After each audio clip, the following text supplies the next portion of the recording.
Hi, I'm Tracy Pierce, and I'm doing a series of free little animal communications during the coronavirus pandemic lockdown here in the US. And so I really got this ping, if you will, during the time when we all started to go on lockdown here. I was house sitting for somebody. And so I was driving back and forth between my house and their house.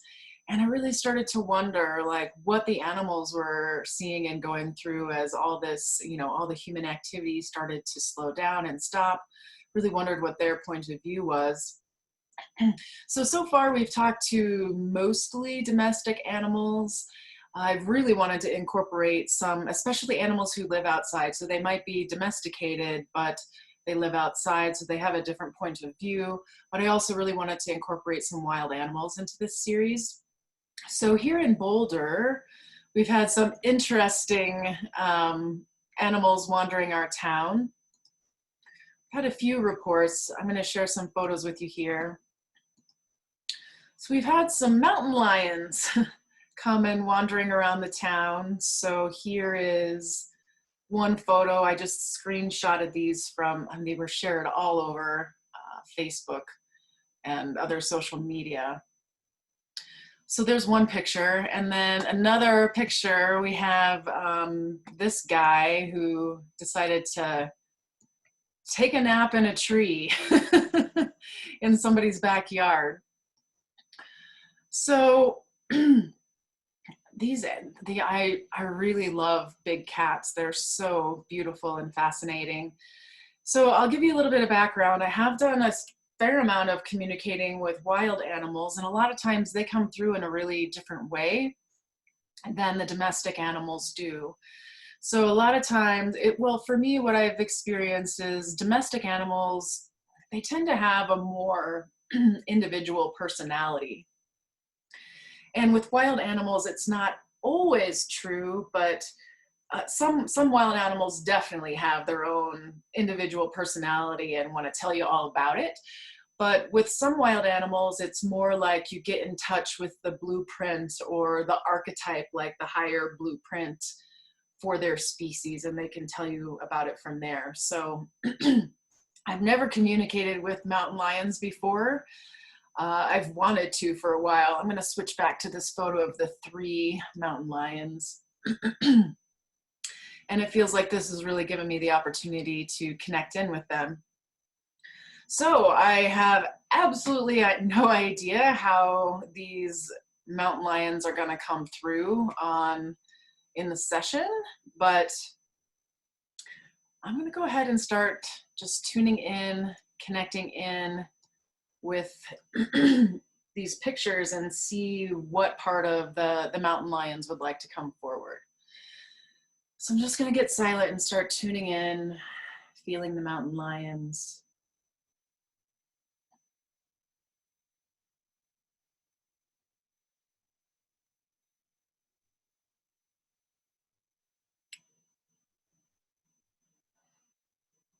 And the quality that really comes forward first is that predator energy of, this is my place, I'm wandering around, I have every right to be here.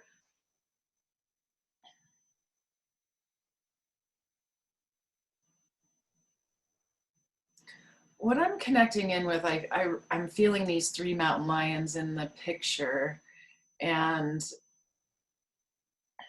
it's almost like they're coming through as a group is how I'm feeling it at the moment. Not an individual one of them coming forward.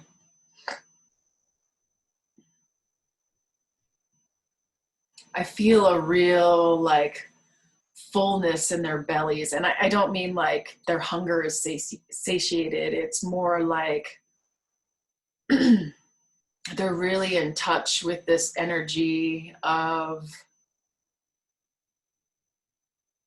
going after what they want. And it feels quite primal.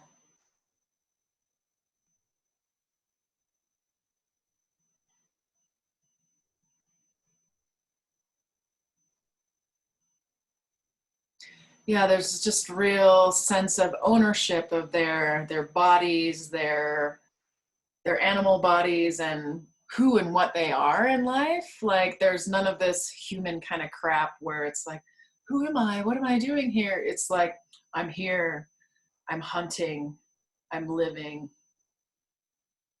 It feels like there's something just richly simple about it.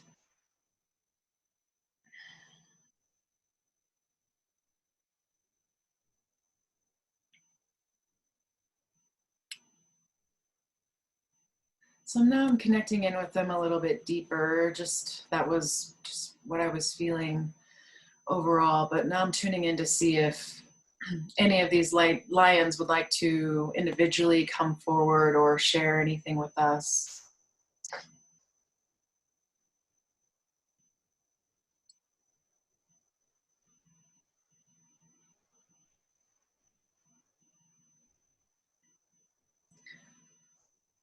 I'm still feeling them as a whole, but what I am feeling is this sense of curiosity in them.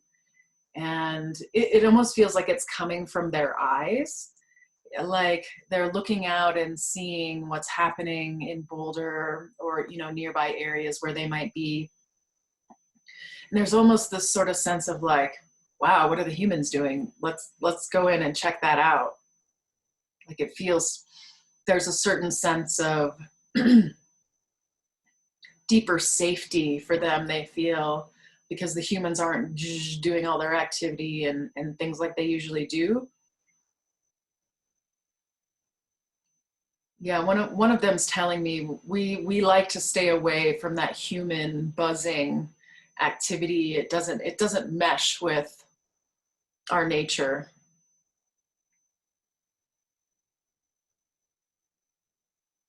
So I'm asking him, do you want to tell me more about your nature? What is it that makes you uniquely a mountain lion?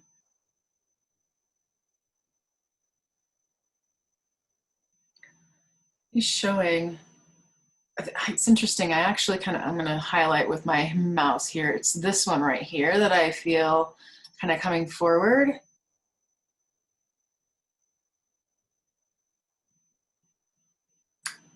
And he's saying, we actually live a much more relaxed life than humans, or necessarily what humans think of us.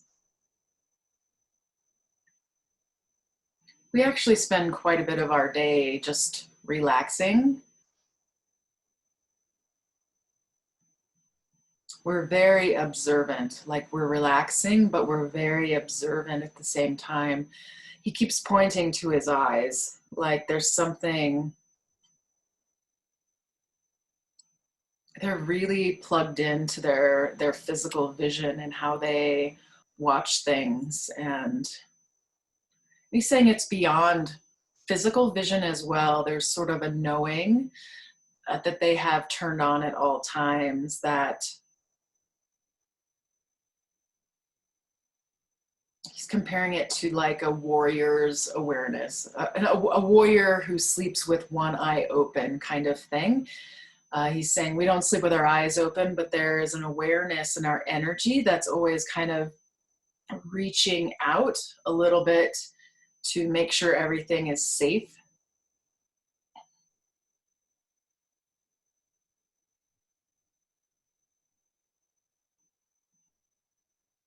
Yeah, and he's showing how it became such that as they're watching and like all this activity that they normally see in town or in the areas, like usually they're watching it from a distance. And there, it really was the curiosity that drew them in, like, wow, what's going on down here?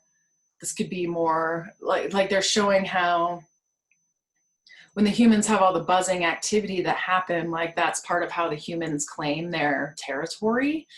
And when it's like, I feel this like sucking in, like everybody's being sucked into their homes, like they're not out and about in the same way, that it created a space or a vacuum for them to kind of come in and fulfill their curiosity.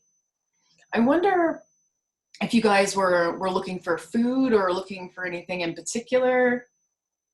Well, we're kind of always on the lookout for food is what he says. He says, yeah, people who live in these areas that have spotted them are very wise to keep their domestic animals inside because they would definitely make a tasty snack.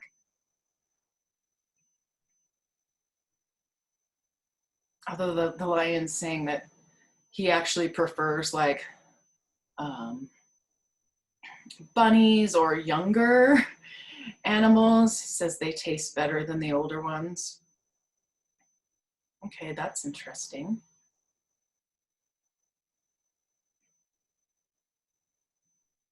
So I'm gonna see if anybody has any questions. If you're joining me on Zoom, on the bottom bar, there should be a box that says chat. If you click on that, if you have questions, you can type in.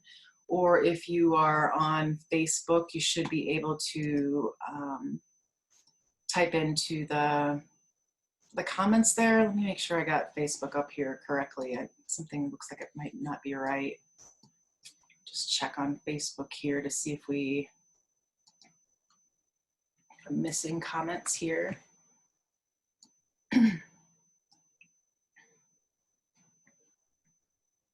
Okay, so it looks like we do have one question here.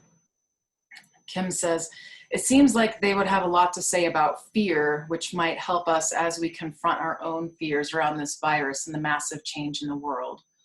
What would you guys like to tell us about fear?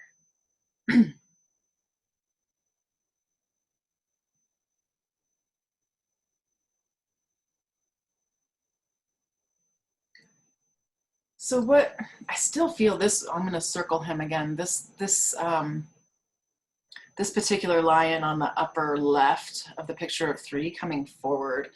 And what he's saying is fear feels very different in a wild animal body than it does in a human body. He's saying, so when we feel fear as a mountain lion, it's because there's some kind of physical threat or something actually happening. Whereas he's showing like a human head and there's like little lightning bolts coming out of it. And he's like, people are so in their heads and they make things into fear that aren't really like, aren't actually something that can hurt you, is what he's saying.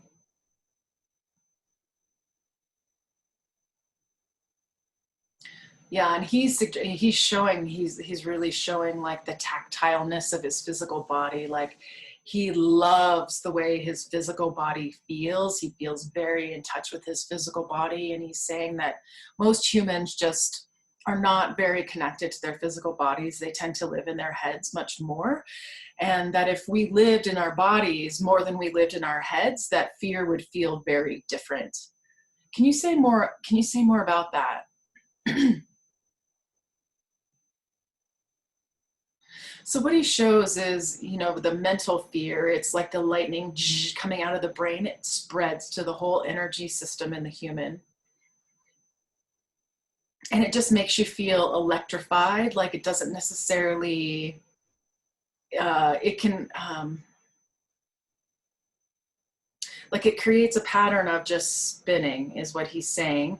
Whereas if you're in a position where you're out in the wild and suddenly you are threatened by something that warrants real fear, that's going to activate something in your body. Like you'll just do it. You'll know what you need to do. Hopefully it's run away is what he says.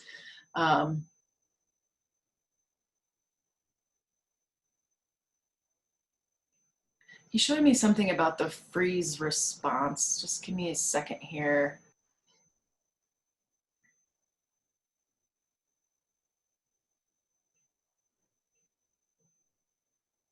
Yeah, he's saying something about, so when there's real fear, real, like a real something threatening that's going to hurt you, that hopefully you'll be moved into that fight or flight response. But he's saying, I don't really have a lot of good advice about the freeze response, because actually that's one of the things that helps us catch prey sometimes. He says he understands why that's beneficial for a lot of animals. He's saying that personally, the freeze response isn't something that he experiences a lot. I mean, he's showing it's much more common for the humans to go into some kind of freeze response. He's saying like the programming in our energy has really changed, and the way that our nervous system responds to stress isn't, he's saying, accurate. That's one of the things that he really likes about being a wild mountain lion, is he feels very attuned to nature and attuned to his physical body. And he's like, I'm not jealous of you humans at all. Like, he feels so disconnected from your physicality and from these sort of animalistic instincts that could really serve you, and you live in your head. And he's like, I don't envy you guys at all. Okay, I can understand that. Yeah. So I'm checking for any other questions you might have for these mountain lions.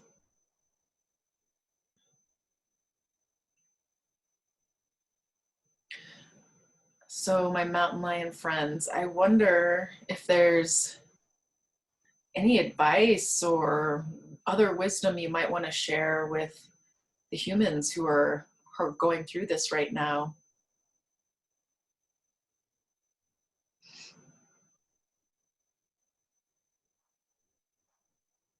Like, I just saw there's a couple questions pop up here. I'm not really getting an answer to my own questions from them, so let's see.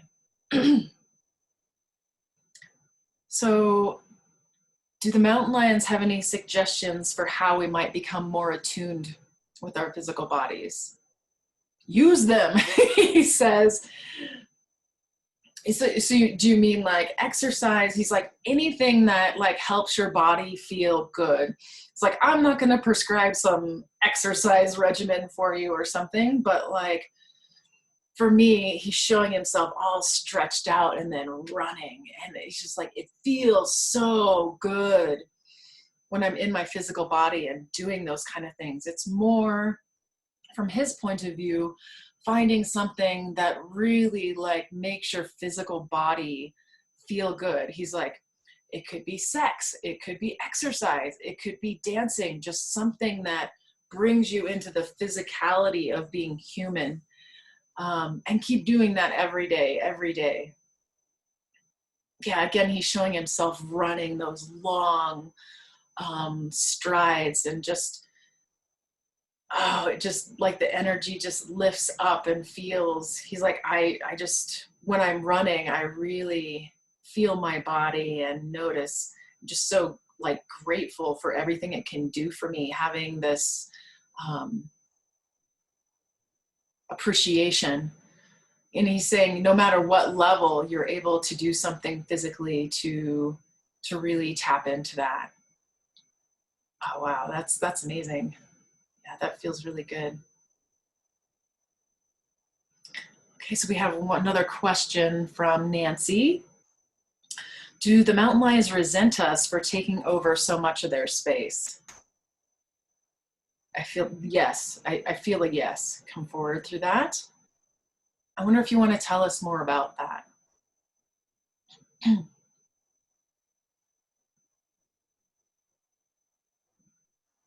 He's just showing this sort of like sweeping action of pushing the wildlife closer up towards the mountains.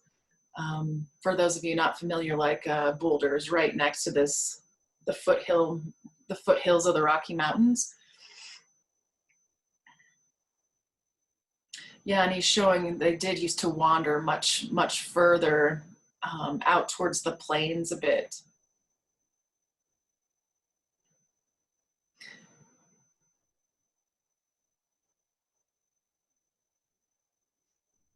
Yeah, I'm trying to keep this family friendly, but I definitely hear the mountain lion. There's a sort of like a fuck you behind it. It's like, yeah, we ebb and flow and we go where we need to, but yeah, if we had our choice, we would come down a little bit more, and we definitely come down. Yeah, there's this sense of being pushed into an area where it's not that we don't like it, it's just, he says humans are the same way. Like anytime you shift, like something forces you to shift your own normal pattern, like there's a little bit of resentment and, you know, like not necessarily happy about what's happening, but we can adapt and overcome. Like mountain lions are super resilient, and yeah, we're still gonna find ways to survive. So mountain lions, Kim would like to know, is there anything we could do to shift that, or anything we could do to coexist better?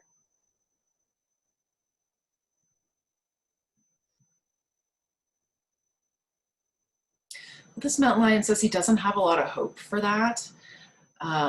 He's like, humans, like there's plenty of fine individual humans who he feels like we could have a better coexistence with, but humans as a whole, like our species as a whole tends to not really care about other species or anything other than itself, he says. And before anything major could really shift, there would have to be almost this global shift in mindset about the environment, or what's important in the world, what's worth saving versus what's worth exploiting for the economy, kind of thing.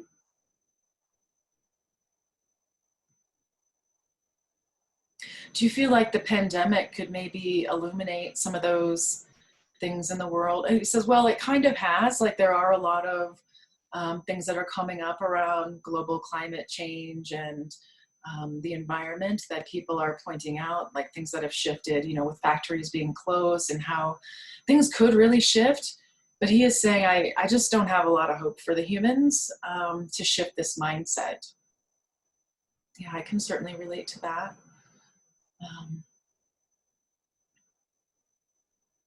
Yeah, he feels like it would have to be something even more devastating than this virus that's happening that might cause us to shift even bigger.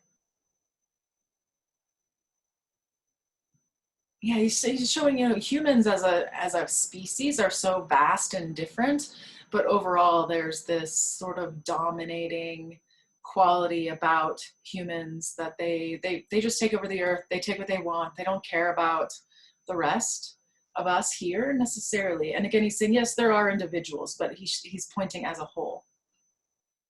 Yeah, I can certainly relate to that. All right, so we are getting to the end of our time. I'm just doing one last check of our comments to see if we have any other questions for these mountain lions. Under mountain lions, is there anything else you would like to share with us today? About you, about the pandemic, about anything?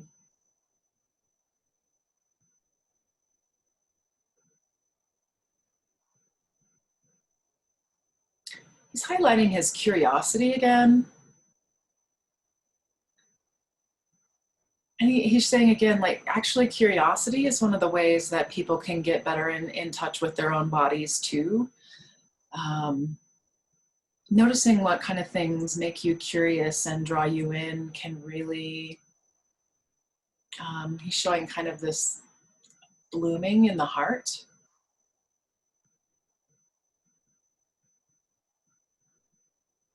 Yeah, getting connected to your physical body is very important, is what these mountain lions are telling us. Draw from the power of curiosity. Fantastic.